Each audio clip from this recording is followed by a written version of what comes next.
Hello दोस्तों, कैसे हो आप? आपका स्वागत है अपने परिवार नौकरी बाज़ार में।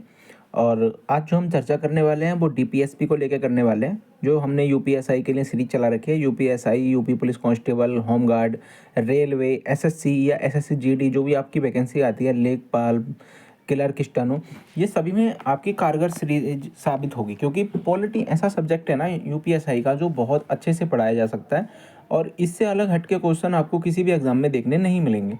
जितने क्वेश्चन आपको यहाँ पे कवर करने के लिए मिल जाएंगे, अदरवाइज एग्जाम में यहीं से क्वेश्चन आपके इसी टॉपिक, जो भी आपका टॉपिक मैं पढ़ाऊँगा, एक एक टॉपिक मैं एक दिन में ख़त्म करने की सोच रहा हूँ। और अगर कुछ छूटता है तो वो अगले दिन कवर कर लेंगे। कुछ टॉपिक बड़े हैं जो एक दिन में कवर नहीं हो सकते, तो उनको 2-2 3-3 दिन भी लगेंगे। इसलिए हम फिर आर्टिकल के हिसाब से चलेंगे कि आर्टिकल इतने से इतना, इतने से इतना। जैसे अभी हम जो चल रहे हैं ना, तो हमारा जो आर्टिकल है हमने 35 कंप्लीट कर लिया है, मौलिक अधिकार तक। और जो अब हमारा नेक्स्ट जो टॉपिक आ रहा है वो डीपीएसपी आ रहा है, यानी कि राज्य के नीति निर्देशक तत्व। ठीक है। और इसमें जो आर्टिकल आएंगे आपके 36 से 51 तक आते हैं। मैंने कुछ इसमें बेसिक क्वेश्चन आपके छोड़ दिए हैं, एक दो, जैसे कि बेसिक क्वेश्चन कितने आर्टिकल आते हैं, ये टाइप के। तो क्योंकि ये तो सबको पता होता है, और यूपीएसआई की अगर आप तैयारी कर रहे हैं तो ये आर्टिकल आपको इतने तो पता हो गई। मैंने इसलिए इसमें क्वेश्चन, पहले मेरी दो चीज़ें रहती हैं। पहले तो मैं इसमें क्वेश्चन रखता हूँ ऑब्जेक्टिव टाइप आपके, जिसमें क्वेश्चन आंसर होते हैं। अगर आपने याद कर रखा है, पहले से कहीं से पढ़ रखा है, तो आप अपनी तैयारी को चेक कर सकते हैं। दूसरा, मैं उस क्वेश्चन के नीचे उस टॉपिक से रिलेटेड जितनी भी चीज़ें होती हैं, उस जो भी आर्टिकल होता है उससे संबंधित पूरी डिटेल रखता हूँ। डिटेल से आपको ये बेनिफिट हो जाता है कि आपने अगर कहीं से पढ़ रखा है और अगर आपका कोई भी एक भी पॉइंट अगर ऐसा छूट गया है, आपके दिमाग से निकल गया है, या वो आपके याद नहीं रहा, या आपके जो टीचर हैं उन्होंने वो चीज़ नहीं पढ़ाई है, तो वो यहाँ से आपका कंप्लीट हो जाएगा। इसमें सारा ही कुछ होगा, इसमें कुछ भी छूटा नहीं है। तो अगर आपने कहीं से नहीं पढ़ रखा है तब भी आपका ये बहुत अच्छे से कंप्लीट करा दूंगा मैं पॉलिटी यहाँ पे। और अगर आपने पढ़ रखा है तो बहुत अच्छा रिवीजन हो जाएगा, आपको रिवाइज करने में बहुत हेल्प मिलेगी।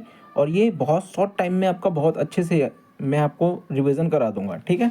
तो चलिए शुरू करते हैं हम अपनी पहले क्वेश्चन से। तो हमारा जो पहला आर्टिकल है, आर्टिकल 36 है, जिसमें राज्य की परिभाषा मतलब जो परिभाषा है वो दे रखी है। तो आर्टिकल 36 में राज्य की परिभाषा, जो हमारा पहला क्वेश्चन है, मैं हम उस पर चलेंगे अभी। तो क्वेश्चन नंबर 1 है हमारा, अनुच्छेद 36 यानी कि आर्टिकल 36 में राज्य की परिभाषा किस अनुच्छेद से ली गई है? तो इसमें जो हमारी राज्य की परिभाषा ली गई है वो 12 से ली गई है, 13 से ली गई है, 14 से ली गई है, 15 से ली गई है। आपने बहुत जगह पढ़ रखा है, तो आप बताइए किससे ली गई है। तो मैं आपको बता देता हूँ अब। तो आर्टिकल 12 से ली गई है। अब मैं आपको बताऊँ कैसे ली गई है। देखो, जब हम मौलिक अधिकार पढ़ते हैं तो वो आता है भाग 3 में। और मौलिक अधिकार जब हम पढ़ते हैं भाग 3 में आता है, तो उसमें जो है राज्य की परिभाषा दी रखी है। तो राज्य की परिभाषा मतलब राज्य में क्या क्या आता है। ठीक है। एज ए जो स्टेट कह सकते हो आप। तो स्टेट क्या क्या चीज़ें हैं जो स्टेट में आती हैं, तो वो राज्य की परिभाषा इसमें दे रखी है। और अगर आप उसको पिछले वाले मेरे टॉपिक जो मैंने आपको कंप्लीट किया मौलिक अधिकार का, उसको पढ़ेंगे तो उसमें डिटेल में है। मैं इसमें भी बताऊंगा, ऐसा नहीं है कि नहीं बताऊंगा, पर उसको पढ़ लेंगे तो आपको और अच्छे से समझ में आएंगी चीज़ें। ठीक है। तो राज्य की जो परिभाषा है आर्टिकल 12 और आर्टिकल 36 दोनों में दे रखी है। ठीक है। आगे चलते हैं, अगला क्वेश्चन। पहले इसकी डिटेल देखेंगे हम। तो डिटेल में हमारा दे रखा है कि अनुच्छेद 36 स्पष्ट करता है कि भाग 4 यानी कि डीपीएसपी, जिसमें राज्य के नीति निर्देशक तत्व आते हैं, तो अनुच्छेद 36 इस चीज़ को स्पष्ट करता है कि भाग 4 और डीपीएसपी अनुच्छेद 36 में राज्य वही है जो भाग 3 यानी कि मौलिक अधिकार वाला भाग आ गया। भाग 3 में क्या है? मौलिक अधिकार कितने से कितने तक है? 12 से 35 तक। ठीक है। कि अनुच्छेद 12 में परिभाषित है। मतलब जो आर्टिकल 36 है और 12 है वो दोनों सेम है आपस में। ठीक है। इस क्वेश्चन को आपको घुमा के भी पूछ सकता है कि आर्टिकल जो 12 में राज्य की परिभाषा दे रखी है, या जो आर्टिकल 36 में राज्य की परिभाषा दे रखी है, वो किस और आर्टिकल में राज्य की परिभाषा है?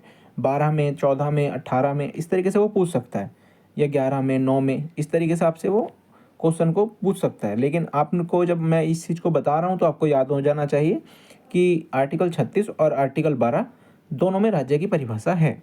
ठीक है। क्लियर हो गया पॉइंट। अब आगे चलते हैं। इसमें जो आती हैं चीज़ें वो क्या क्या आती हैं, देखो। अरे भाग 3 हमारा मौलिक अधिकार से संबंधित है, जिसमें हमारे आर्टिकल 12 से कितने आते हैं? 35 तक आते हैं। ठीक है। और भाग जो 4 है हमारा, वो डीपीएसपी से संबंधित है। इसमें जो आर्टिकल आते हैं हमारे 36 से 51 तक आते हैं। ठीक है। 51 तक। तो इसमें जो राज्य की परिभाषा में राज्य में क्या क्या चीज़ आती है, तो ठीक है, एक तो केंद्र सरकार राज्य में आती है, राज्य सरकार जिसे हम स्टेट गवर्नमेंट कहते हैं वो भी हमारी राज्य में आती है, संसद राज्य में आती है, ठीक है, जो राज्य विधानमंडल है वो भी राज्य राज्य में आता है, ठीक है। स्थानीय निकाय जैसे कि नगर निगम, नगर पंचायत या जिला पंचायत, इस तरीके के जो निकाय होते हैं ये भी हमारे राज्य में आते हैं, जो गवर्नमेंट की बॉडी होती हैं, ठीक है। मतलब राज्य क्या है, गवर्नमेंट की एक बॉडी, ठीक है। राज्य के नियंत्रण में आने वाले अन्य प्राधिकरण, यानी कि जो भी राज्य के अंतर्गत, जैसे कि स्टेट गवर्नमेंट जब भारत सरकार ही राज्य के अंतर्गत आती है तो बाकी सब चीज़ें जो सरकार से कनेक्टेड होती हैं वो भी राज्य के अंतर्गत आती हैं। आपको ये चीज़ अच्छे से याद हो जानी चाहिए। शामिल होते हैं यूपीएसआई में, यह अक्सर मौलिक अधिकार से जोड़कर पूछा जाता है। जैसे मैंने आपको बताया था कि आर्टिकल 12 और आर्टिकल 36 में राज्य की परिभाषा दे रखी है। अब ये वो पूछ सकता है क्वेश्चन, मैंने आपको क्वेश्चन भी बता दिया किस तरह से पूछ सकता है, ठीक है। तो टाइम वेस्ट नहीं करते हैं इस पर, अगला देख लेते हैं क्या है। तो हमारा क्वेश्चन नंबर 2 जो आता है वो पूछ लेते हैं कि अनुच्छेद 36 का मुख्य उद्देश्य क्या है, ठीक है। आर्टिकल जो 36 है उसका मुख्य उद्देश्य जो है वो क्या है, न्यायिक शक्ति देना है, राज्य की परिभाषा स्पष्ट करना है, संसद को शक्ति देना है, राष्ट्रपति की भूमिका बताना है, ठीक है। जो आर्टिकल 36 है हमारा, तो उसमें मैंने आपको क्या बताया था अभी कि राज्य की परिभाषा स्पष्ट करना है या राज्य की परिभाषा बताता है। तो ये क्या करता है, राज्य की परिभाषा स्पष्ट करता है या बताता है, ठीक है। अब इसकी डिटेल देखेंगे हम, ठीक है। तो इसमें ये दे रखा है कि जो आर्टिकल 36 है यह अनुच्छेद परिभाषात्मक है, इसका उद्देश्य डीपीएसपी लागू करने वाले राज्य की सीमा स्पष्ट करना है, ठीक है। वही बात है, राज्य की सीमा स्पष्ट करना है जिससे यह तय हो सके कि कौन कौन किसी संस्थाएं इन सिद्धांतों को लागू करने के लिए जिम्मेदार हैं। देखो वही बात है जो मैंने आपको बताई है, ठीक है। डीपीएसपी लागू करने वाले राज्य की सीमाएं स्पष्ट करता है, ठीक है, कि अगर कोई राज्य डीपीएसपी लागू कर रहा है, मान लो कोई भी कानून लागू कर रहा है डीपीएसपी से संबंधित आर्टिकल को लागू करता है, तो उसकी सीमाएं स्पष्ट की गई हैं, ठीक है, आर्टिकल 36 के तहत, ठीक है, जिससे यह तय हो सके कौन कौन सी संस्थाएं एवं इन सिद्धांतों को लागू करने के लिए जिम्मेदार हैं, ठीक है। अब आगे देख लेते हैं। इसका जो क्वेश्चन नंबर 3 आ जाता है, तो अनुच्छेद 36 का संबंध संविधान के किस भाग से है। देखो आर्टिकल जो 36 है वो किस भाग से संबंधित है, जैसे कि मैंने आपको पहले ही बता रखा है, तो आप इस क्वेश्चन का आंसर दे सकते हो, बहुत ईजी है कि भाग 4 में आते हैं। अगर आपको नहीं पता है तो इसको याद कर लीजिए, ठीक है। तो कितने में आता है, भाग 4 में। मौलिक अधिकार हमारे भाग 3 में आते हैं। आगे चल लेते हैं। अब ये आता है हमारा अनुच्छेद 36, इसकी परिभाषा जो रखी है, अनुच्छेद 36 भाग 4 की शुरुआत करता है, यानी कि भाग 4 की शुरुआत अनुच्छेद 36 से होती है और इसका जो अंत होता है आर्टिकल 51 से होता है, ठीक है। यह डीपीएसपी का प्रारंभिक अनुच्छेद है और मौलिक अधिकार यानी कि भाग 3 से परिभाषात्मक संबंध स्थापित करता है। इस आर्टिकल में सिर्फ एक ही चीज़ जो मोस्ट इम्पोर्टेंट है वो ये है कि ये आर्टिकल 36 और आर्टिकल 12 एक दूसरे से जुड़े हुए आर्टिकल हैं, ठीक है, जो आपको याद करने हैं। और ये मोस्ट इंपॉर्टेंट चीज़ ये है कि इसमें राज्य की परिभाषा आती है और इसी से आपके इर्द गिर्द क्वेश्चन घूमेंगे सारे के सारे। ये वही कह रहा है कि ये जो है परिभाषा को परिभाषात्मक यानी परिभाषा का जो बताता है कि किस तरीके से ये राज्य की परिभाषा है, ठीक है, बस वही चीज़ें हैं। आगे देख लेते हैं। हमारा जो अनुच्छेद 37 आ जाता है आर्टिकल 37, और अनुच्छेद 37 में जो हमारा पहला क्वेश्चन है उसमें ये आपको भी बताना है इसमें कि आपका कहाँ तक सही होता है। आपका जो रिवीजन होना है ना वो इसी तरीके से होगा, ठीक है, कि आपको मैं लैंग्वेज उसकी जो थ्योरी है वो भी कंप्लीट कराऊंगा, मैं आपको आंसर उसके क्वेश्चन आंसर भी कंप्लीट कराऊंगा। तो यहाँ से आपका क्वेश्चन अगर आएगा तो नहीं बचेगा, ठीक है। तो आपको इस वीडियो को पूरा देखना है, अच्छे से देखना है। अनुच्छेद 37 के अनुसार डीपीएसपी की प्रकृति क्या है। जो डीपीएसपी को बनाया गया है उनके अनुसार आर्टिकल 37 के अनुसार वो किस तरीके से किस तरीके की उनकी प्रकृति है, ठीक है। न्यायालय में वो परिवर्तनीय हो सकते हैं, न्यायालय में अपरिवर्तनीय हो सकते हैं, ठीक है, दंडनीय है या संवैधानिक है। तो आर्टिकल 37 कहता है कि ये जो है न्यायालय में अपरिवर्तनीय है। आपको पता था, अच्छी बात है, नहीं पता था तो मैंने बता दिया, ठीक है। और इसका जो हम अब कंप्लीट करते हैं थ्योरी, ठीक है। तो थ्योरी में हमारा क्या रखा है, डीपीएसपी यानी कि राज्य के नीति निर्देशक तत्व न्यायालय में लागू नहीं कराए जा सकते। यानी कि न्यायालय के द्वारा अगर आप चाहो कि डीपीएसपी को लागू करा दे ज़बरदस्ती तो ऐसा नहीं हो सकता। ये राज्य के ऊपर डिपेंड करता है, राज्य चाहेगा तो लागू करेगा, नहीं चाहेगा तो वो लागू नहीं करेगा। ठीक है, ऐसा ही है, कितने आर्टिकल किसी भी स्टेट में लागू नहीं है और कितने आर्टिकल किसी किसी स्टेट में लागू हैं। ठीक है, तो ये चीज़ आपको याद रखनी पड़ेगी। कोई व्यक्ति अदालत में जाकर इनके पालन की मांग नहीं कर सकता, यानी कि इसमें यही कह रहा है वो कि अगर आप ये चाहें कि आर्टिकल 36 या 37 से 51 तक के किसी भी आर्टिकल को आप ले जाके कोर्ट में रखें और उससे कहें, कोर्ट में जाके बोलें कि ये आर्टिकल हमारे लिए लागू कराया जाए, तो ऐसा नहीं कर सकता। कोर्ट में ये जो है इन पे सुनवाई नहीं होगी आपकी। ठीक है, यही इसमें कहना चाह रहा है। फिर भी ये शासन के मूल तत्व माने गए हैं। ठीक है, मूल तत्व माने गए हैं, उसकी कारण ये है कि इनको लागू करना चाहिए। ये गांधी जी ने भी कहा था कि राज्य की जो पृष्ठभूमि है वो राष्ट्र के नीति निर्देशक तत्व जितने भी हैं हमारे, उनसे बनती है। ठीक है, उनको लागू करा देना चाहिए। प्रत्येक राज्य का कर्तव्य है।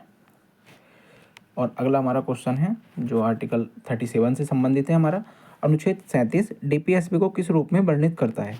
तो अनुच्छेद जो 37 है वो डीपीएसपी को किस रूप में वर्णित करता है, कानूनी अधिकार के रूप में, शासन के मूल सिद्धांत के रूप में, ठीक है, मौलिक कर्तव्य के रूप में या संशोधन के रूप में। तो ये जो हमारा डीपीएसपी है आर्टिकल 37 जो है इसको किस रूप में वर्णित करता है, ये शासन के मूल सिद्धांत के रूप में वर्णित करता है। ठीक है, शासन का मूल सिद्धांत, ठीक है, जो शासन करने का मूल सिद्धांत है वो डीपीएसपी से होकर ही गुजरता है। ठीक है, इस बात को याद रखना। आप आगे देखते हैं, ये आपको परिभाषा दी गई है। यह कहा गया है कि देश के शासन के मूल तत्व, डीपीएसपी को कहा गया है कि देश के जो शासन है उसका जो मूल तत्व है वो डीपीएसपी है, यानी कि राज्य के नीति निर्देशक तत्वों को माना गया है। मूल तत्व किसे कहा जाता है, राज्य के नीति निर्देशक तत्वों को। आप ये चीज़ याद कर सकते हैं। ठीक है, और राज्य का जो कर्तव्य है कि वह कानून बनाते समय इन्हें लागू करे। राज्य का यह कर्तव्य है कि वह कानून, जो भी कानून बना रहा है तो डीपीएसपी को लागू करे। ठीक है, कानून बनाकर। ठीक है, आगे करते हैं। आर्टिकल 37 का हमारा जो अगला क्वेश्चन है वो ये है कि आर्टिकल 37 का व्यावहारिक प्रभाव क्या है। जो व्यावहारिक प्रभाव है इसका जो आर्टिकल 37 का पड़ता है वो क्या है। ठीक है, न्यायालय बाध्य है लागू करे, तो न्यायालय हमारा बाध्य नहीं है क्योंकि हमने पिछले दो क्वेश्चन इसी में से देखे हैं। तो राज्य नीति निर्माण में ध्यान रखे, राज्य नीति निर्माण में ध्यान रखे कि उन्हें जो है लागू कराना चाहिए, ये बिल्कुल सही बात है। राष्ट्रपति लागू करे, इसमें कोई बंदिश नहीं है राष्ट्रपति को, या संसद में संशोधन करा जाए इनके लिए, ऐसा भी कोई मतलब बंदिश नहीं है। तो राज्य के नीति निर्माण में ध्यान रखें, इसमें ये दे भी रखा था पिछले, अभी आपने थ्योरी में पढ़ा होगा। अगला क्वेश्चन देख लेते हैं, इसकी जो थ्योरी है वो भी देख लें। हालांकि ये अपरिवर्तनीय है। ठीक है, अपरिवर्तनीय है, परंतु नीति निर्माण, सामाजिक कल्याण योजनाओं और कानून निर्माण में इनका महत्वपूर्ण प्रभाव है। ठीक है, ये आपको थ्योरी है, ये नॉर्मल थ्योरी है जो मैंने आपको पीछे पढ़ा दी है वही है, तो इसको रिपीट करने से कोई फ़ायदा नहीं होगा। अभी हम नेक्स्ट जो हमारा आर्टिकल है उस पर चलते हैं। ठीक, आर्टिकल जो हमारा 38 है उसी से लेके हम अगला क्वेश्चन लेंगे कि अनुच्छेद 38 जो है हमारा राज्य को किस स्थापना हेतु निर्देशित देता है। देखो, आर्टिकल जो 38 दे रखा है वो राज्य को किसकी स्थापना हेतु निर्देश देता है। ठीक है, धर्मनिरपेक्ष राज्य की, सामाजिक व्यवस्था की, संघीय ढांचे की या राष्ट्रपति शासन की। ठीक है, तो हमारा जो आर्टिकल 38 है इसमें ये सब जो चीज़ें कही गई हैं, धर्मनिरपेक्ष राज्य, ये सब हमारा जो है ये प्रस्तावना का अंग हो जाता है। संघीय ढांचा, ये सब हमारा जो है संघ का अंग हो जाता है। और राष्ट्रपति शासन जो होता है ये भी हमारा संघ में आ जाता है। तो बचता क्या है, ये सब हमारे इसमें नहीं आते हैं। ये हमारी जो सामाजिक व्यवस्था है ना वो डीपीएसपी से संबंधित है। ठीक है, तो यही हमारा सही आंसर है। आगे इसकी व्यवस्था वो देख लेते हैं, व्याख्या।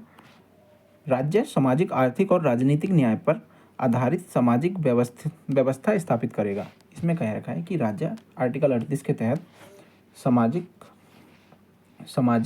आर्थिक और राजनीतिक न्याय पर आधारित सामाजिक व्यवस्था स्थापित करेगा।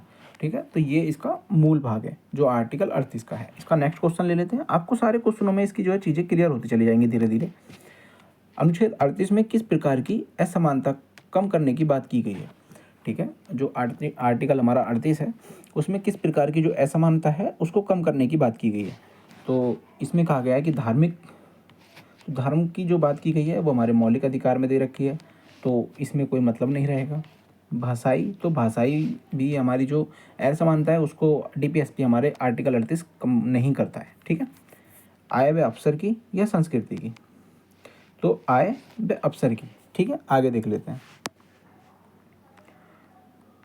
ये कह रहा है संविधान का जो संशोधन किया गया था 44वां, ठीक है, 44वां संविधान संशोधन 1978 में किया गया था, के द्वारा आय, प्रतिष्ठा, सुविधाओं और अवसरों की समानताओं को कम करने का प्रावधान जोड़ा गया। ठीक है, तो मैं इसकी आपको सन बता देता हूँ, 1978। ठीक है, द्वारा आय, प्रतिष्ठा, सुविधाओं और अवसरों की समानताओं को कम करने का प्रावधान जोड़ा गया। देखो, अगर आपने कहीं से ही पढ़ रखा है ना, तो ये क्वेश्चन लगाना आपके लिए बहुत ईजी हो जाएगा। लेकिन अगर आपने रिवीजन नहीं हुआ है आपका और पढ़ लिया है, तो ये क्वेश्चन आपको थोड़े ट्रिकी दिखाई दे रहे होंगे, क्योंकि वो उसी टाइप के बनाए हुए हैं। ये यूपीएसआई का एक लेवल है, यहीं से और इतने ही लेवल से क्वेश्चन पूछे जाते हैं अभी तक, जो पिछले एग्जामों में पूछे गए हैं। और जो आज की डेट में जो एग्ज़ाम बनाएगा एग्जामिनर, उसको कोई नहीं जानता, ना मैं जानता हूँ, ना नेक्स्ट कोई टीचर जानता है कि कैसे एग्ज़ाम बनेगा। बट हम पिछले एग्ज़ामों के अनुसार ही इन एग्ज़ामों को देखते हैं कि पिछले एग्ज़ामों में जो लेवल रहा है वो हमेशा हार्ड रहा है, तो इस बार भी लेवल थोड़ा सा अप ही रहेगा, डाउन नहीं रहेगा, क्योंकि वैकेंसी कम है। तो हम देख लेते हैं इसको आगे, इसका क्वेश्चन देख लेते हैं ज़्यादा बात ना करते हुए। जो हमारा आर्टिकल 38 है, जो अनुच्छेद 38 किस विचारधारा को बढ़ावा देता है? जो हमारा आर्टिकल जो 38 है, वो उसकी जो विचारधारा है, वो किस विचारधारा को हमारा बढ़ावा देता है? सबसे मोस्ट इम्पोर्टेंट क्वेश्चन इसका ये हो जाएगा। तो आप देख लीजिए, विचारधारा को बढ़ावा देने के लिए कौन सा है? आर्टिकल 38 है। पूंजीवाद की विचारधारा को? ऐसा तो नहीं है। समाजवाद की या साम्राज्यवाद की? देखो यार, ये बीच में आ जाते हैं ना, तो फिर थोड़ा दिक्कत हो जाती है। तो समाजवाद की, जो हमारी समाजवाद की जो परिभाषा है, वो आर्टिकल 38 के अंतर्गत आती है। ठीक है, राजतंत्र की नहीं आती, साम्राज्यवाद की भी नहीं आती। तो ये दे रखा है इसकी डिटेल में कि यह सामाजिक न्याय, ठीक है, यह सामाजिक न्याय पर आधारित समाजवादी व्यवस्था को सुदृढ़ करता है। ठीक है, यही लगाया ना हमने भी, हाँ, समाजवादी व्यवस्था को। आर्टिकल 39, आर्टिकल जो 39 है, यानी कि 39 हमारा हो जाता है। तो हमारा जो इसके क्वेश्चन देख लेते हैं, और इसमें जो चीज़ें दे रखी हैं मैं आपको वही बता दूंगा। ठीक है, आर्टिकल 39 में राज्य को किसकी सुरक्षा का निर्देश है? ठीक है, ये देख लो आप। आर्टिकल जो 39 है ना हमारा, उसमें आप बताएंगे कि राज्य को किसकी सुरक्षा का निर्देश दिए गए हैं। तो सबसे पहला जो हमारा ऑप्शन है, संपत्ति के अधिकार। संपत्ति के अधिकार का जो निर्देश है वो आर्टिकल 39 में नहीं दिया गया। समान वेतन, ये आ गया। धार्मिक स्वतंत्रता और प्रेस की स्वतंत्रता, तो इन दोनों को काट लो, आप समान वेतन को लगा लो। ठीक है, देखो यही दे रखा है इसमें भी कि आर्टिकल 39 जो है समान वेतन की बात करता है, और पुरुष और महिला दोनों को, इसमें क्या रखा है, पुरुष और महिला दोनों को समान कार्य के लिए समान वेतन मिले। ये अनुच्छेद 39D, यानी कि 39 का जो पार्ट डी है, उसमें उल्लेखित है।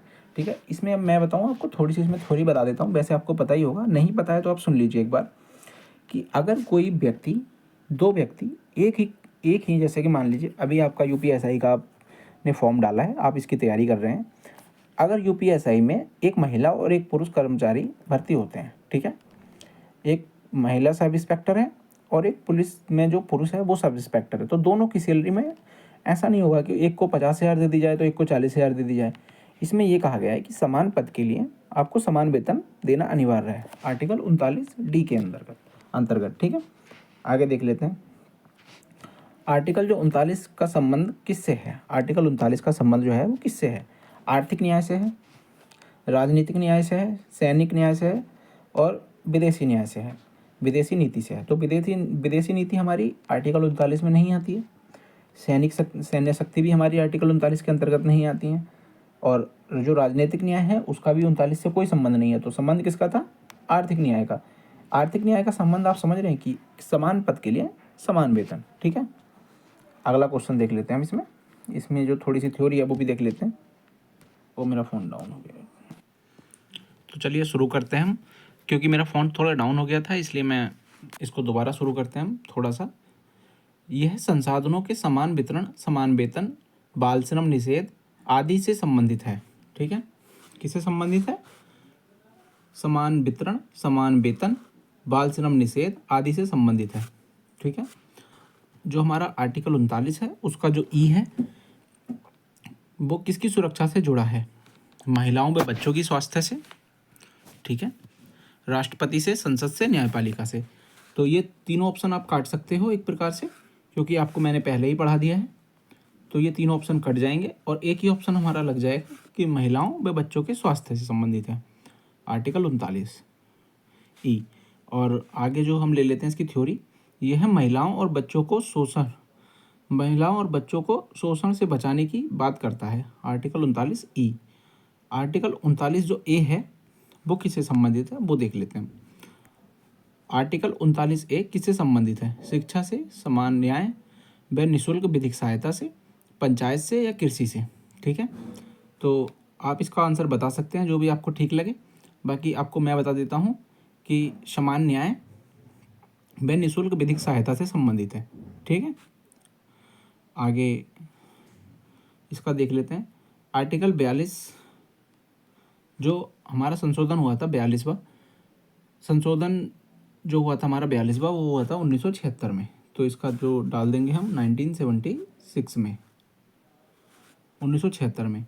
तो 42वें संविधान संशोधन द्वारा जोड़ा गया गरीबों को मुफ्त कानूनी सहायता देने का प्रावधान है। ठीक है, वही है। आगे देख लेते हैं आर्टिकल 39A। आर्टिकल 39A किस संशोधन से जुड़ा है? तो जैसे कि अभी मैंने आपको बताया, तो 44 से नहीं है क्योंकि 1978 में हुआ था, 86वें से नहीं है और 73वें से भी नहीं है। तो हमारा किससे है? 42वें से, जो 1976 में हुआ था। ठीक है, आगे देख लेते हैं हम, इसका जो विवरण है वो भी देखेंगे। तो 1976 में 42वें संविधान संशोधन द्वारा जोड़ा गया था।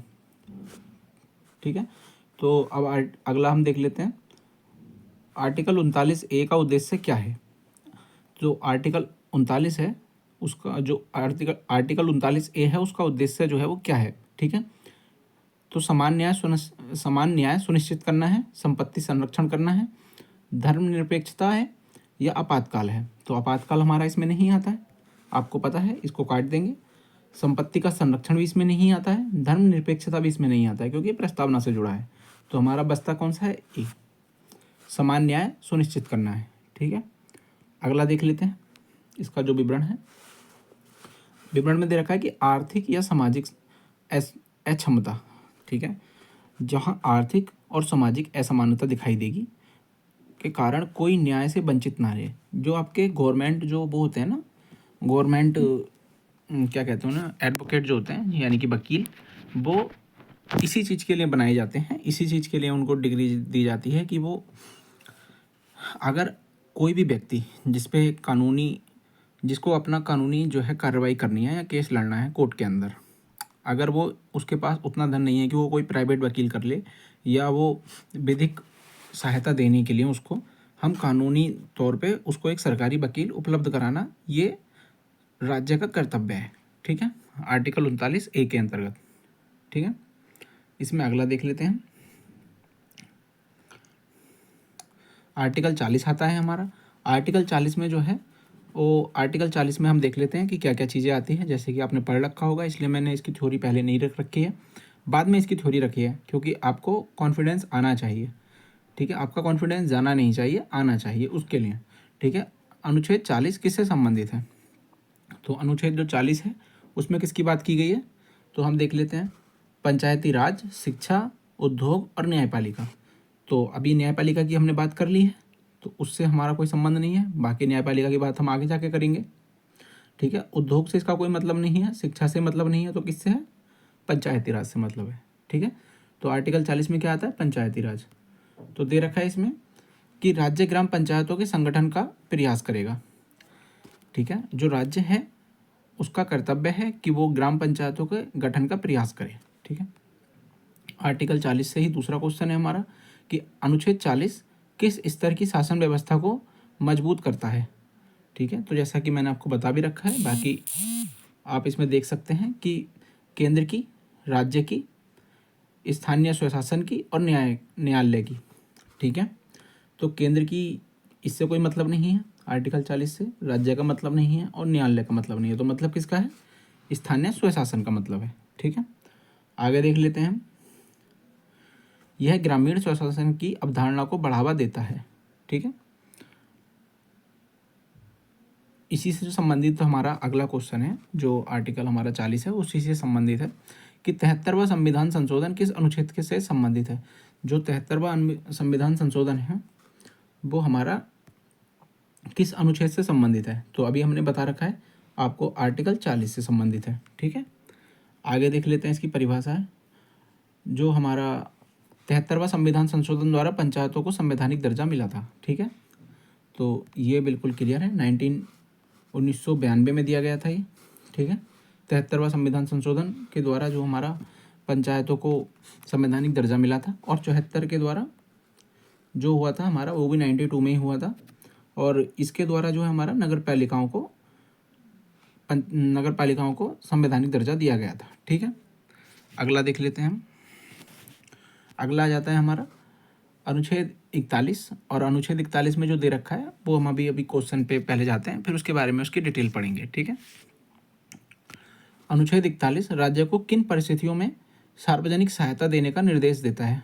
आर्टिकल जो 41 है वो राज्य को किन परिस्थितियों में सार्वजनिक सहायता देने का निर्देश देता है। तो सबसे पहला जो ऑप्शन आ जाता है इसका, युद्ध की स्थिति में।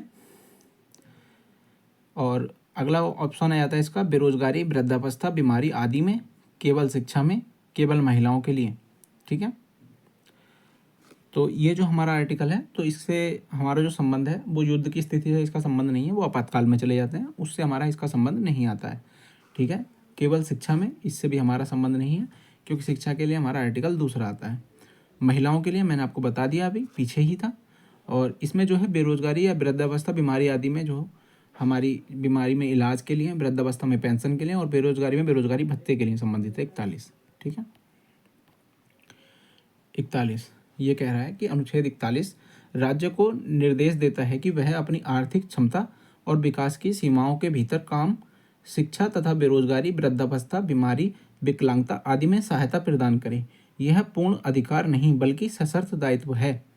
ठीक है, इसको आप एक बार और रिपीट कर सकते हैं, जैसे कि हमारा आर्थिक क्षमता, विकास की सीमाओं के भीतर काम, ठीक है, शिक्षा तथा बेरोजगारी, वृद्धावस्था, बीमारी, विकलांगता आदि में सहायता प्रदान करे। यह पूर्ण अधिकार नहीं बल्कि सशर्त दायित्व है। ये राज्य का एक दायित्व है। ठीक है, अगला देख लेते हैं। आर्टिकल जो हमारा 41 है उसी से संबंधित है अगला क्वेश्चन भी। तो अनुच्छेद 41 किस प्रकार के राज्य की अवधारणा को मजबूत करता है। जो हमारा अनुच्छेद 41 है वो किस प्रकार के राज्य की अवधारणा को मजबूत करता है।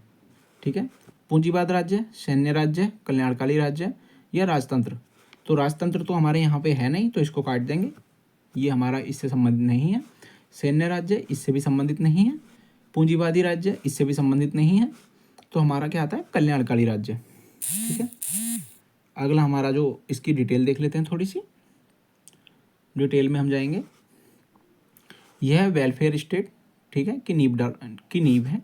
सामाजिक सुरक्षा योजनाएं जैसे पेंशन, ठीक है, विकलांग सहायता आदि इसी सिद्धांत से प्रेरित है। मैंने आपको जैसे बताया था कि ये विकलांगता के लिए पेंशन, वृद्धावस्था के लिए जो है आपका पेंशन, और जो हमारा जो बीमार लोग होते हैं अगर वो के इलाज नहीं करा सकते, जैसे कि अभी योजनाएं चलाई जा रही हैं सरकार के द्वारा, तो वो सब इसी के अंतर्गत आती हैं। ठीक है, बेरोजगारी भत्ता भी इसी के अंतर्गत आता है, आर्टिकल 41 के अंतर्गत। अनुच्छेद 41 में with in the limits of economic capacity का अर्थ क्या है। ठीक है, आर्टिकल 41 में with in the limits of economic capacity का अर्थ क्या है। राज्य बाध्य नहीं है। ठीक है, पूर्ण मौलिक अधिकार, सीमित दायित्व, न्यायालय लागू करेगा। तो इसमें जो है हमारा विद इन लिमिट्स है, राज्य बाध्यकारी नहीं है। ठीक है, राज्य बाध्यकारी नहीं है, हाँ ये सही है इसका। ठीक है, अगला देख लेते हैं। इसमें राज्य तभी सहायता देगा जब उसकी आर्थिक स्थिति अनुमति दे। ठीक है, राज्य बाध्यकारी नहीं है 41 के अंतर्गत ये सब चीज़ें देने के लिए, यानी कि विकलांग पेंशन, वृद्धावस्था पेंशन, या बीमारी के लिए इलाज, या बेरोजगारी भत्ता, ये सब देने के लिए राज्य बाध्यकारी नहीं है। बाध्यकारी आर्टिकल जो हमारे 36 से 51 तक हैं, राज्य के नीति निर्देशक तत्व, उसमें जो राज्य है वो बाध्यकारी किसी में भी नहीं है, लेकिन इसमें भी नहीं है, ये आपको इसमें बताया गया है। 41 के अंतर्गत बाध्यकारी नहीं है अगर उसकी जो आर्थिक स्थिति है वो उसको अनुमति देती है कि आप ऐसा ये योजनाएं लाइए। तो जो योजनाएं आती हैं वो डीपीएसपी से ही ज़्यादातर संबंधित होती हैं। तो आप जो है अगर वो योजनाएं लागू कर रहा है तो ठीक है, उसकी मर्जी है। ठीक है, आगे देख लेते हैं हम, ठीक है। आर्थिक स्थिति की अनुमति दे तभी वह न्यायालय में परिवर्तन नहीं है, लेकिन ठीक है।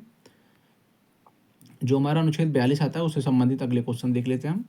अनुच्छेद 42 किससे संबंधित है? पंचायत से, मानवीय कार्य दशाओं से, न्यायपालिका से या विदेशी नीति से, ठीक है। तो ये जो हमारा आता है मानवीय कार्य दशाओं से संबंधित है, ठीक है।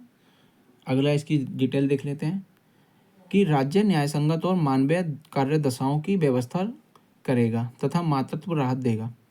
जो मातृत्व राहत होती है, जितना भी हमें जो महिलाएं होती हैं उन्हें जो प्रेगनेंसी के टाइम पे या जो बच्चे होते हैं उस टाइम पे जो उन्हें राशि दी जाती है, या फिर आप देख सकते हैं कि जितनी भी चीज़ें महिलाओं के लिए की जाती हैं वो सब आर्टिकल 42 के अंतर्गत आती हैं, ठीक है। तो इस चीज़ को आप ध्यान रखिएगा, ठीक है। श्रमिक अधिकारों का संवैधानिक आधार है, ठीक है। श्रमिक अधिकारों का संवैधानिक आधार आर्टिकल 42 है। मातृत्व राहत का प्रावधान किस अनुच्छेद में है? तो मैंने आपको बताया ही अभी, आर्टिकल 42 में है। अगला इसमें देख लेते हैं। अनुच्छेद 42 महिला कर्मचारियों के लिए मातृत्व लाभ सुनिश्चित करता है। मैटरनिटी बेनिफिट एक्ट इसी सिद्धांत से जुड़ा है। जो हमारा मैटरनिटी यानी मातृत्व जो बेनिफिट एक्ट था वो इसी सिद्धांत से जुड़ा हुआ था, ठीक है। आर्टिकल 42 से महिला कर्मचारियों के लिए मातृत्व लाभ सुनिश्चित करता है। जैसे कि महिलाएं अपने जो भी उनका प्रेगनेंसी टाइम होता है उसमें लीव ले सकती हैं और उनको वो सैलरी दी जाती है, तो इसके लिए वो लाभ होता है, ठीक है। वो इसी से संबंधित है, आर्टिकल 42 से। अनुच्छेद 42 मुख्यतः किस वर्ग की सुरक्षा करता है? जो आर्टिकल 42 है आपका, वो मुख्यतः किस वर्ग की सुरक्षा करता है? उद्योगपति वर्ग की तो वो नहीं करता है, ये तो आपको भी पता है, अभी बताया है। श्रमिक वर्ग की और सांसद की भी सुरक्षा वो नहीं करता है, न्यायाधीश की भी सुरक्षा नहीं करता है। किसकी करता है? श्रमिक वर्ग की, ठीक है। इसमें दे रखा है, यह श्रमिकों को सुनिश्चित कार्य वातावरण और सुनिश्चित कार्य दशाएं देने पर केंद्रित है, ठीक है। अगला देख लेते हैं, आर्टिकल जो हमारा 43 है। आर्टिकल 43 के क्वेश्चन शुरू हो गए। तो आर्टिकल जो 43 है, 43 का संबंध किस वेतन से है? तो न्यूनतम वेतन से है, जीविका योग्य वेतन से है, बोनस वेतन से है या प्रोत्साहन वेतन से है? तो ये जो हमारा है, देखो न्यूनतम वेतन से संबंधित ये नहीं है, इस चीज़ को आप काट सकते हैं, ठीक है। तो ये आपको दो ऑप्शन में कन्फ्यूजन आपको पैदा कर सकता है कि न्यूनतम वेतन या जीविका योग्य वेतन, ठीक है। बोनस वेतन से भी संबंधित नहीं है, वो हमारा आर्टिकल 42 आता है। और जो प्रोत्साहन वेतन है उससे भी संबंधित नहीं है, वो भी आर्टिकल 42 में है। तो हमारा क्या है? जीविका योग्य वेतन से संबंधित है। इसका देख लेते हैं हम। तो लिविंग वेज का अर्थ है ऐसा वेतन जिससे व्यक्ति सम्मानजनक जीवन जी सके। यह मिनिमम वेज से अलग है, ठीक है। इसमें भी यही कहा गया है कि ये न्यूनतम जो वेतन है उससे अलग है। इसमें जो व्यक्ति है उसको सम्मानजनक जीवन जीने का अधिकार ये देता है, इतना वेतन उसको देना ही चाहिए, ठीक है। आर्टिकल जो 43 है उसमें किन उद्योगों को बढ़ावा देता है? जो अनुच्छेद 43 है वो किन उद्योगों को बढ़ावा देता है? भारी उद्योग को, कुटीर उद्योग को, रक्षा उद्योग को या विदेशी उद्योग को? तो इसमें आप कुछ ऑप्शन काट सकते हैं। भारी उद्योग को बढ़ावा नहीं देता है, रक्षा उद्योग को बढ़ावा नहीं देता है, विदेशी उद्योग को भी बढ़ावा नहीं देता है, तो कुटीर उद्योग को बढ़ावा देता है। गांधी जी का यही सपना था, ठीक है। ग्रामीण क्षेत्रों में कुटीर उद्योग को बढ़ावा देकर रोजगार और आत्मनिर्भरता बढ़ाना इसका उद्देश्य है, ठीक है। इसमें आता है अनुच्छेद 43 किन विचारधारा से जुड़ा है? आर्टिकल जो 43 है, जो अनुच्छेद 43 है वो किसकी विचारधारा से जुड़ा है? किस प्रकार की उसकी विचारधारा है जिससे वो जुड़ा है, ठीक है। समाजवाद की, साम्राज्यवाद की, राजतंत्र की या सैन्यवाद की? तो राजतंत्र हमारे यहाँ है नहीं तो इससे नहीं जुड़ेगा, सैन्यवाद भी नहीं है, ठीक है। साम्राज्यवाद या समाजवाद, तो मैंने आपको बताया था साम्राज्यवाद से भी नहीं है, समाजवाद से है। ये पिछले क्वेश्चन में भी पूछा गया था, ये अभी भी पूछा जा रहा है, तो इस चीज़ को आप याद रखना। आपने जहाँ भी पढ़ रखा है यहाँ पे अगर आप क्वेश्चन अगर लगा रहे हैं तो आप बहुत बहुत अच्छी तैयारी के साथ अपनी जा रहे हैं, ठीक है। यह श्रमिक कल्याण और सामाजिक न्याय पर आधारित समाजवादी विचार को मजबूत करता है। जो समाजवादी पार्टी ले सकते हो आप, उसका जो विचार है वो समाजवादी विचार है, ठीक है। आर्टिकल 43, आर्टिकल 44, आर्टिकल 44 के बारे में पढ़ लेते हैं हम। आर्टिकल 44 किससे संबंधित है, ठीक है। आर्टिकल 44 समान नागरिक संहिता से संबंधित है, पंचायत से, शिक्षा से या न्यायपालिका से? तो मैं आपको बता दूं, पंचायतों के लिए हमारा ये आर्टिकल नहीं आता है, शिक्षा से संबंधित ये भी आर्टिकल नहीं है और न्यायपालिका से भी संबंधित ये आर्टिकल नहीं है। तो किससे संबंधित है? समान नागरिक संहिता से, ठीक है। अब देख लो, इसका विवरण देख लेते हैं हम। राज्य पूरे भारत में यूनिफॉर्म सिविल कोड लागू करने का प्रयास करेगा, जो कि नहीं हो रहा है आज तक भी। अभी हमारे पूरे भारत में 2 स्टेट हैं जहां यूनिफॉर्म सिविल कोड लागू है, उत्तराखंड और गोवा। बाकी किसी भी राज्य में अभी तक हमारा, जबकि इसमें दे रखा है कि प्रयास करेगा, लेकिन हमारा राज्य यानी कि राज्य प्रयास नहीं करता, वो स्टेट गवर्नमेंट हो या सेंट्रल गवर्नमेंट हो, जबकि पूरे देश में ये लागू होना चाहिए, पर ऐसा नहीं हो रहा है। ठीक है, तो इसमें क्या होता है, यूनिफॉर्म सिविल कोड का क्या मतलब है कि इसमें यह विवाह, तलाक, उत्तराधिकार जैसे निजी मामलों से संबंधित होता है। आपने शादी कर लिया, उसका पंजीकरण कराना होता है, आपके बच्चा हुआ है उसका पंजीकरण कराना होता है। तलाक से संबंधित है, अगर आपने कोई तलाक लिया है तो उसके भी आपको दिखाना होता है, या मतलब केस जो होते हैं वो जब पूरी कार्रवाई हो जाती है तो उसमें भी आपका जो है संबंध विच्छेद का जो वो होता है दस्तावेज वो बनाए जाते हैं। उत्तराधिकार, जैसे कि मान लो आपकी ज़मीन है और 3 लोग उस पर लड़ाई करें, ऐसा ना हो उसके लिए भी हमारा यूनिफॉर्म सिविल कोड लागू करना चाहिए गवर्नमेंट को, लेकिन ऐसा अभी तक नहीं है भारत में लागू। 2 स्टेट मैंने बता दिए, एक आपका गोवा था और एक आपका उत्तराखंड अभी जो हुआ है। ठीक है, तो ये 2 स्टेट हैं। समान नागरिक संहिता का संबंध किस कानून से है? ठीक है, तो जो हमारी ये है समान नागरिक संहिता, उसका संबंध किस कानून से है? आपराधिक कानून से है, निजी कानून से है, सैन्य कानून से है, चुनाव कानून से है। ठीक है, तो ये देख लेते हैं हम। ठीक है, तो इसका जो है हमारा निजी कानून से ये हो नहीं सकता। ठीक है, क्योंकि निजी कानून इसमें नहीं आते हैं। ये कहाँ चला गया, ये है, तो निजी कानून इसमें नहीं आते हैं। ठीक है, सैन्य कानून हमारे यहाँ अभी जो नहीं है इसमें लागू, और चुनाव जो है चुनाव कानून है वो भी इसमें लागू नहीं है, तो क्या है, आपराधिक कानून से संबंधित है। ठीक है, तो यह है आपराधिक कानून से नहीं बल्कि निजी नागरिक मामलों से संबंधित है। मेरे से गलत हो गया ये फिर। ठीक है, तो ये निजी, इसको सही कर लेना आप, निजी कानून से संबंधित है ये। ठीक है, निजी कानून ही होगा क्योंकि विवाह वगैरह जो आते हैं निजी कानून में आते हैं। ठीक है, अगला देखते हैं। आर्टिकल 44 किस सिद्धांत को मजबूत करता है? धर्मनिरपेक्षता को, पूंजीवाद को, राजतंत्र को, साम्राज्यवाद को। ठीक है, तो आर्टिकल जो 44 है वो धर्मनिरपेक्षता को लागू करता है, पूंजीवाद को तो करता नहीं है, इसको काट दो आप। राजतंत्र हमारे यहाँ है नहीं, साम्राज्यवाद भी हमारे यहाँ नहीं है, तो क्या है, धर्मनिरपेक्षता है। ठीक है, तो यह धर्मनिरपेक्ष राज्य की अवधारणा को बढ़ावा देता है, जो हमारा प्रस्तावना में है, आपको पता है। अगला देख लेते हैं। अगला है हमारा आर्टिकल 45 यानी कि अनुच्छेद 45, और 86वें संविधान संशोधन के बाद अनुच्छेद 45 किससे संबंधित है? तो आपको ये 86वां संविधान संशोधन जो हुआ था उसको आपको याद कर लेना चाहिए एक बार। ठीक है, तो ये जो हुआ था हमारा इसमें दे रखा है, तो इसमें कर लेते हैं कि किससे संबंधित है। तो 6 से 6 वर्ष तक के बच्चों की प्रारंभिक देखभाल व शिक्षा के लिए, 14 वर्ष तक की निःशुल्क शिक्षा के लिए, उच्च शिक्षा के लिए, या क्या है, तकनीकी शिक्षा के लिए। ठीक है, तो ये जो है हमारे 14 वर्ष तक के शिक्षा जो है निःशुल्क देने के लिए संबंधित है हमारा। ठीक है, आर्टिकल 45 दे रखा है। मूल रूप से अनुच्छेद 45 में 14 वर्ष तक निःशुल्क शिक्षा का प्रावधान था। 86वें संविधान संशोधन 2002 के बाद 6 से 14 वर्ष की शिक्षा अनुच्छेद 21(1) में मौलिक अधिकार बन गई, और अनुच्छेद 45 को संशोधित कर 6 वर्ष तक के बच्चों के लिए प्रारंभिक बाल्य देखभाल व शिक्षा कर दिया गया। यूपीएससी में यह परिवर्तन अक्सर पूछा जाता है। ठीक है, तो मैं थोड़ा सा कंफ्यूज हो गया इसमें भी, 2 क्वेश्चन। ठीक है, तो ये जो हमारा है ये गलत कर देंगे हम, इसको हटा देंगे यहाँ से।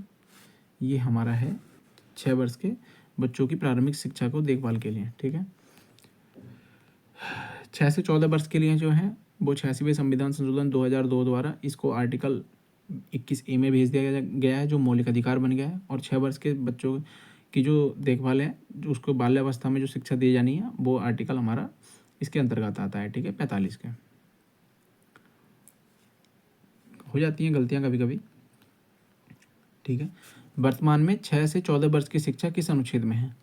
6 से 14 वर्ष की शिक्षा जो है हमारी, जैसे अभी मैंने आपको बताया था, आर्टिकल 21(a) में है।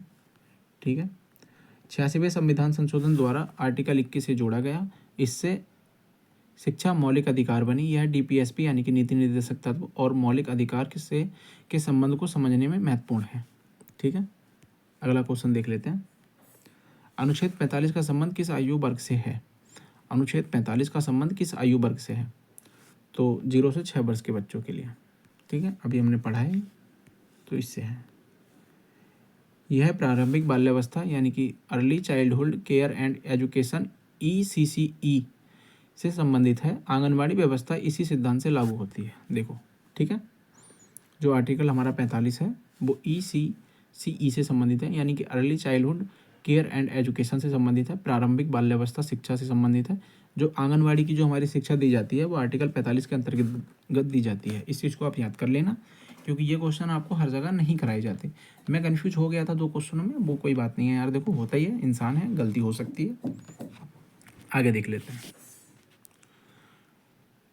आर्टिकल हमारा 46 से आता है। अनुच्छेद 46 किन वर्गों के हितों की उन्नति से संबंधित है? आर्टिकल जो 46 है वो किन वर्गों के हितों की उन्नति से संबंधित है? ठीक है, तो उद्योगपति, अनुसूचित जाति जनजाति, सांसद यानी कि और या न्यायाधीश।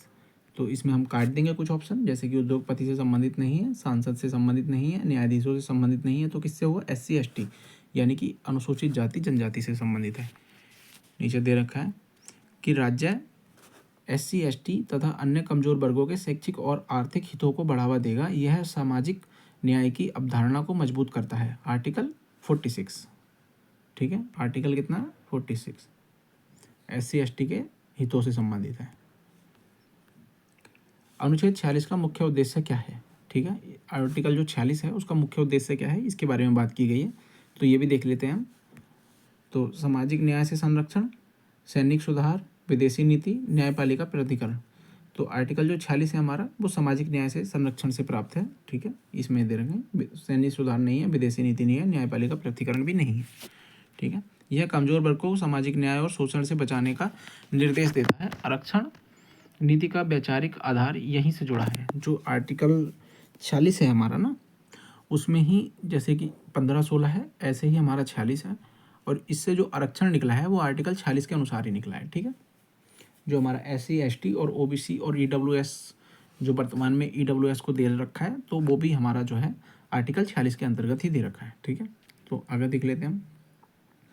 अनुच्छेद 46 किस राज्य अवधारणा को दर्शाता है? जो आर्टिकल 46 है आपका वो किस राज्य की अवधारणा को दर्शाता है? कल्याणकारी राज्य, राजतंत्र, पूंजीवाद, सैन्यवाद। तो इसमें कुछ ऑप्शन कट जाएंगे, राजतंत्र नहीं है, पूंजीवाद नहीं है, सैन्यवाद नहीं है, तो क्या है? कल्याणकारी राज्य है। ठीक है, यह समान अवसर और सामाजिक समानता को बढ़ावा देता है। ठीक है, आर्टिकल 47 से आता है हमारा। आर्टिकल 47 अनुच्छेद 47 राज्य को किस स्तर को ऊंचा उठाने का निर्देश देता है। जो राज्य का जो राज्य किस स्तर को ऊंचा उठाए उसका निर्देश हमारा आर्टिकल 47 देता है। ठीक है, तो बता देते हैं हम। सैन्य स्तर, तो मैं आपको बता दूं सैन्य स्तर नहीं है। पोषण स्तर, चुनाव स्तर या उद्योग स्तर। तो उद्योग स्तर भी नहीं है, चुनाव स्तर भी नहीं है, तो पोषण स्तर है, और सैन्य स्तर भी नहीं है। ठीक है, तो क्या है? हमारा पोषण स्तर को उठाने का निर्देश देता है आर्टिकल 47। राज्य का कर्तव्य है कि वह पोषण स्तर और लोक स्वास्थ्य में सुधार करे। यह सार्वजनिक स्वास्थ्य नीति का आधार है। ठीक है, राज्य का कर्तव्य है कि पोषण स्तर में और लोक स्वास्थ्य में सुधार करे, जो हमारी वेलफेयर स्कीमें होती हैं। ठीक है, स्वास्थ्य नीति का आधार है आर्टिकल 47। अनुच्छेद 47 में किसके निषेध की बात की गई है? ठीक है, आर्टिकल जो हमारा 47 है उसमें किसके निषेध की बात कही गई है? ठीक है, तो आर्टिकल जो 47 है उसमें किसके निषेध की बात की गई है? शिक्षा के निषेध की, मादक पदार्थ के निषेध की, उद्योग के निषेध की, या पंचायत के निषेध की। तो इसमें मैं आपको बता देता हूँ, तो इसमें जो है मादक पदार्थ जो होते हैं उनके निषेध की बात की गई है। जैसे कि बिहार में अभी दारू बंद है, वो इसी के आर्टिकल 47 का यूज करके है। ठीक है, स्वास्थ्य के हित में मादक पेय पदार्थों के निषेध की बात कही गई है। कई राज्यों की शराबबंदी नीति का असंवैधानिक आधार यही है, संवैधानिक आधार यही है। ठीक है, मैं थोड़ा गलत बोल गया। जो आर्टिकल आपका 47 है किस क्षेत्र को मजबूत करता है? ठीक है, लोक स्वास्थ्य को, रक्षा को, न्यायपालिका को, संसद को। तो हमारे इसमें जो बात ही हो रही है वो लोक स्वास्थ्य की हो रही है, तो किसको मजबूत करेगा? लोक स्वास्थ्य को। ठीक है, पब्लिक हेल्थ इम्प्रूवमेंट इस अनुच्छेद का मूल उद्देश्य है। ठीक है, आर्टिकल 47 का। अब हमारा आता है आर्टिकल 48। आर्टिकल 48 जो होता है हमारा, अनुच्छेद 48 किससे संबंधित है? कृषि व पशुपालन से, शिक्षा से, न्यायपालिका से, या विदेश नीति से। तो हम इसमें दे सकते हैं कि शिक्षा से संबंधित नहीं है, न्यायपालिका से संबंधित नहीं है, विदेशी नीति से संबंधित नहीं है, तो किससे है? कृषि व पशुपालन से संबंधित है।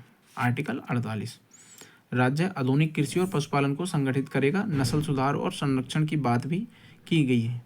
ठीक है, नस्ल सुधार यानी कि हाइब्रिड जो नस्ल होती हैं उसमें भी इसमें सुधार होगा। ठीक है, और पशुपालन और कृषि की बात किस में की गई? 48 में की गई है। अगला ऑप्शन देख लेते हैं हम। अगला क्वेश्चन, अनुच्छेद 48 में किसके संरक्षण का उल्लेख है? ठीक है, जो संरक्षण होगा किसका होगा? उद्योग का होगा, संसद का होगा, सेना का होगा। तो आपको पता है ये सबको मिटा दो, ये इन सबका नहीं होगा। उद्योग का भी नहीं होगा, संसद का भी नहीं होगा, सेना का भी नहीं होगा, तो किसका होगा? दुधारू पशु का। ठीक है, आर्टिकल 48, दुधारू पशु और कृषि उपयोगी पशुओं के संरक्षण का निर्देश है। गौ संरक्षण का आधार इसी में है।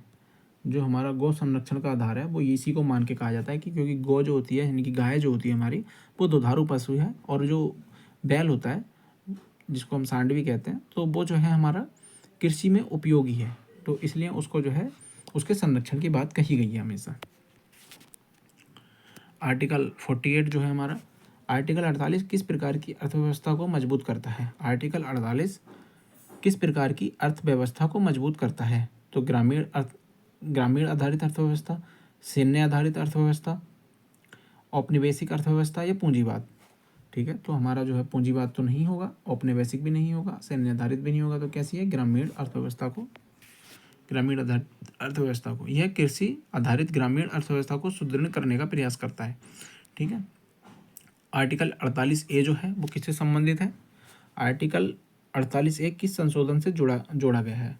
आर्टिकल 48A जो है हमारा, क्या वो 42वें से जोड़ा गया है? क्या कर रहा हूँ मैं? हाँ, आर्टिकल 48A जो है हमारा क्या 42वें से जोड़ा गया है? 44वें से जोड़ा गया है? 44वें से तो हमारा जोड़ा नहीं गया, 73वें से भी नहीं, 86वें से भी नहीं, क्योंकि इसमें तो आपको पता है शिक्षा है, इसमें पंचायत है, और इसमें जो हमारे अन्य बहुत सारी चीज़ें हैं। तो हमारा जो जोड़ा गया है इससे जोड़ा गया है 42वें से। ठीक है, इसे हमारा मिनी संविधान भी कहा जाता है। तो 42वें संविधान संशोधन 1976 द्वारा जोड़ा गया, यह पर्यावरण संरक्षण से संबंधित है। आर्टिकल जो हमारा 48 है वो पर्यावरण संरक्षण से संबंधित है। ठीक है, अगला देख लेते हैं। अनुच्छेद 48A किसकी रक्षा की बात करता है? अनुच्छेद जो 48A है वो किसकी रक्षा की बात करता है? वन्य व वन्यजीव की, संसद की, उद्योग की और चुनाव की। तो आप इसमें कह सकते हो चुनाव की बात नहीं करेगा, उद्योग की बात नहीं करेगा, संसद की बात नहीं करेगा, तो किसकी बात करेगा? वन व वन्यजीव संरक्षण की बात करेगा। ठीक है, 48A, राज्य पर्यावरण की रक्षा और वन व वन्यजीवों की सुरक्षा करेगा। ठीक है, राज्य जो करेगा वो पर्यावरण की रक्षा करेगा। ठीक है, वन व वन्यजीवों की सुरक्षा करेगा। ठीक है, अगला देख लेते हैं हम। अनुच्छेद 48A किस सिद्धांत को मजबूत करता है? अनुच्छेद 48A किस सिद्धांत को मजबूत करता है? तो ये करता है हमारा पारिस्थितिक संतुलन को, सैन्यवाद को, राजतंत्र को, पूंजीवाद को। तो आप काट सकते हैं, सैन्यवाद को नहीं करता है, राजतंत्र को नहीं करता है, पूंजीवाद को नहीं कर सकता है, तो फिर किससे करता है? पारिस्थितिक संतुलन को। ठीक है, यह सतत विकास की अवधारणा से जुड़ा है। ठीक है, सतत विकास की अवधारणा से कौन जुड़ा है? आर्टिकल 48। अगला देख लेते हैं जो हमारा आर्टिकल 49 है, अनुच्छेद 49। अनुच्छेद 49 किससे संबंधित है? ठीक है, तो राष्ट्रीय स्मारकों की रक्षा से संबंधित है, शिक्षा से है, उद्योग से है या रक्षा से है। ठीक है, तो इसमें कह सकते हो आप शिक्षा से इसका संबंध नहीं है, शिक्षा से हमारा पीछे आर्टिकल निकल गया, उद्योग से भी नहीं है, रक्षा से भी नहीं है, तो किससे? राष्ट्रीय स्मारकों से। आर्टिकल 49, राष्ट्रीय महत्व के स्मारकों, स्थानों और वस्तुओं की रक्षा राज्य का कर्तव्य है। ठीक है, आर्टिकल 49 के अंतर्गत राष्ट्रीय महत्व के स्मारक, जो हमारी मूर्तियाँ वगैरह होती हैं या जो हमारे जितने भी मतलब चीज़ें होती हैं जो स्मारक के रूप में आती हैं, उनका महत्व जो है वो राष्ट्रीय महत्व माना जाएगा, उनकी रक्षा करेगा, स्थानों और वस्तुओं की रक्षा करेगा तथा राज्य की रक्षा कर्तव्य बनता है। ठीक है, अगला देखते हैं। आर्टिकल 49 का उद्देश्य क्या है? सांस्कृतिक विरासत संरक्षण, सैन्य सुधार, चुनाव सुधार या न्यायिक सुधार। ठीक है, तो न्यायिक सुधार हमारे नहीं है इसमें, चुनाव सुधार भी नहीं है, सैन्य सुधार भी नहीं है, तो क्या है? सांस्कृतिक विरासत संरक्षण है। ठीक है, विस्तृत विवरण, यह भारत की ऐतिहासिक व सांस्कृतिक धरोहर को सुनिश्चित रखने का निर्देश देता है। ठीक है, आर्टिकल 49 भारत की किसे ऐतिहासिक और सांस्कृतिक धरोहर को सुनिश्चित रखने का निर्देश देता है। जैसे कि हमारा कई सारे हो गए, जैसे कि लाल किला हो गया और आपका ताजमहल हो गया, और जैसे कि आपके कई सारे स्मारक स्थल हो गए, तो उनको जो है सुरक्षा करने का निर्देश जो देता है वो आर्टिकल 49 देता है। ठीक है, देख लेते हैं अगला क्वेश्चन। अनुच्छेद 49 किस क्षेत्र से जुड़ा है? ठीक है, पुरातत्व व विरासत से, पंचायत से, उद्योग से, संसद से। तो हमारा संसद से नहीं है, उद्योग से नहीं है, पंचायत से नहीं है, किससे? पुरातत्व व विरासत से संबंधित है। ESI जैसी संस्थाएं इसी संवैधानिक आधार पर कार्य करती हैं। ठीक है, आपको पता है पुरातत्विक सर्वेक्षण संस्थान जो है वो ये जो आर्टिकल आपका 49 है इसी के अंतर्गत कार्य करती हैं। ठीक है, अगला क्वेश्चन देख लेते हैं। अनुच्छेद 50 आ गया हमारा। अनुच्छेद 50 बस एक और बचा है। अनुच्छेद 50 किससे संबंधित है? न्यायपालिका से, न्यायपालिका, कार्यपालिका, प्राधिकरण से, पंचायत से और उद्योग से या शिक्षा से। तो हमारा जो है अनुच्छेद 50 शिक्षा से संबंधित नहीं है, उद्योग से नहीं है, पंचायत से नहीं है, तो किससे है? न्यायपालिका, कार्यपालिका, प्राधिकरण से संबंधित है। राज्य न्यायपालिका को कार्यपालिका से अलग करेगा, यह न्यायिक स्वतंत्रता का आधार है। ठीक है, जो राज्य है वो न्यायपालिका को कार्यपालिका से अलग रखेगा। ठीक है, न्यायपालिका जो होती है हमारी, जो न्याय देने का काम करती है। कार्यपालिका जो देश में जो कार्य अन्य अन्य कार्य होते हैं, विकास के कार्य, उनको कार्य का काम करने का काम करती है, उसे कार्यपालिका कहते हैं। और इन दोनों को अलग रखने का काम कौन करेगा? राज्य करेगा। दोनों को अपना अपने कार्य में स्वतंत्र रहेंगी। ठीक है, तो हमारा जो आर्टिकल 50 है उसका अगला क्वेश्चन आ जाता है। अनुच्छेद 50 मुख्यतः किस स्तर से जुड़ा है? अनुच्छेद 50 मुख्यतः किस स्तर से जुड़ा है? ये जुड़ा है हमारा अधीनस्थ न्यायालय से, संसद से, राष्ट्रपति से, सेना से। तो जो हमारी सेना से तो ये जुड़ेगा नहीं, राष्ट्रपति से भी नहीं जुड़ा है, संसद से भी नहीं जुड़ा है, तो अधीनस्थ न्यायालय जो जिला न्यायालय होते हैं इनसे जुड़ा है। छोटे न्यायालय निचली अदालतों से, मुख्यतः निचली अदालतों के संदर्भ में लागू होता है। कौन सा? आर्टिकल 50, अनुच्छेद 50। ठीक है, ये कह रहा है अनुच्छेद 50 किस सिद्धांत को मजबूत करता है? जो आपका अनुच्छेद 50 है वो किस सिद्धांत को मजबूत करता है? स्वतंत्र न्यायपालिका को, सैन्यवाद को, पूंजीवाद को, राजतंत्र को। तो राजतंत्र हमारे यहाँ है नहीं, पूंजीवाद नहीं है, सैन्यवाद नहीं है, तो क्या है हमारा? स्वतंत्र न्यायपालिका। इस तरीके से आप ऑप्शन छांट सकते हो बहुत आराम से। ठीक है, यह शक्तियों के पृथक्करण, ठीक है, सेपरेटाइजेशन ऑफ पावर्स सिद्धांत को मजबूत करता है। सेपरेटेशन ऑफ पावर्स, शक्ति के पृथक्करण यानी कि राज्यपालिका और न्यायपालिका को अलग करने का, और जो है शक्ति के पृथक्करण यानी कि सेपरेटेशन ऑफ पावर, शक्ति को पृथक्करण और सिद्धांत को मजबूत करता है। ठीक है, अनुच्छेद जो 51 है हमारा, अनुच्छेद 51 कहता है कि अनुच्छेद 51 किससे संबंधित है? ठीक है, तो अनुच्छेद 51 जो हमारा अंतर्राष्ट्रीय शांति से, पंचायत से, उद्योग से, शिक्षा से। तो अनुच्छेद जो 51 है वो हमारा सबसे मतलब जो लास्ट का क्वेश्चन है वो यही बचता है, और ये जो है अंतर्राष्ट्रीय शांति से संबंधित है हमारा। ठीक है, राज्य अंतर्राष्ट्रीय शांति और सुरक्षा को बढ़ावा देगा। अब राज्य का मतलब इसमें स्टेट गवर्नमेंट नहीं होता है, वो मैंने आपको राज्य की परिभाषा आर्टिकल 36 और 12 के अंतर्गत आती है, वो मैंने आपको बता रखा है कि क्या क्या स्टेट यानी कि राज्य की परिभाषा के अंतर्गत आते हैं। ठीक है, अगला क्वेश्चन हमारा जो आता है वो अगला क्वेश्चन है, अनुच्छेद 51 में किसके सम्मान की बात की गई है? ठीक है, अनुच्छेद 51 में किसके सम्मान की बात की गई है? किसके सम्मान की बात की गई है? ठीक है, तो ये आता है अंतर्राष्ट्रीय कानून के, संसद के, राज्यपाल के या मुख्यमंत्री के। तो मुख्यमंत्री नहीं आता है हमारा, मैं भी। ठीक है, तो अब देख लेते हैं, मुख्यमंत्री नहीं आएगा, राज्यपाल नहीं आएगा, संसद नहीं आएगी, तो अंतर्राष्ट्रीय कानून के। ठीक है, अंतर्राष्ट्रीय कानून और संधियों के प्रति सम्मान बनाए रखना, आर्टिकल 51 के अंतर्गत। अब हमारा अगला क्वेश्चन आ जाता है आर्टिकल 51 से संबंधित है कि अनुच्छेद 51 किस नीति का आधार है? विदेश नीति का, पंचायत नीति का, शिक्षा नीति का, उद्योग नीति का। तो इसमें आप कह सकते हैं कि जो उद्योग नीति है वो इसमें नहीं आती, शिक्षा नीति भी नहीं आती, पंचायत नीति भी नहीं आती, तो क्या आती है? विदेश नीति आती है। ठीक है, तो ये हमारा लास्ट हो गया, और इसका थोड़ा सा ये दे रखा है वो पढ़ देते हैं कि भारत की शांतिपूर्ण विदेश नीति का संवैधानिक आधार यही अनुच्छेद है। जो भारत की शांतिपूर्ण विदेश नीति है उसका जो आधार है वो अनुच्छेद 51 है। ठीक है, इस बात को आप याद रखना। जो भी बीच में 2-4 चीज़ें मिस्टेक आपको लगी हों तो वो भाई हो सकती हैं, मनुष्य हूँ, कोई मतलब भगवान नहीं हो, इसलिए वो मिस्टेक हो जाती हैं। आगे जो भी चीज़ें हैं वो आप ध्यान से देखें, और अगर आपको कोई भी त्रुटि लगी हो तो उसे कमेंट करें, मैं उसको आने वाले टाइम में सुधार करूँगा। और मैं जानता हूँ कि मैंने जो आपको करा दिया, इन क्वेश्चनों से बाहर आपका कोई क्वेश्चन नहीं बनेगा, यहीं से आपके क्वेश्चन बनेंगे, इसी थ्योरी से क्वेश्चन बनेंगे, और अलग कोई भी आपका जो क्वेश्चन है यूपीएसआई या यूपी पुलिस कांस्टेबल में आपका नहीं बनेगा। ठीक है, तो मिलते हैं किसी नेक्स्ट टॉपिक के साथ। ओके।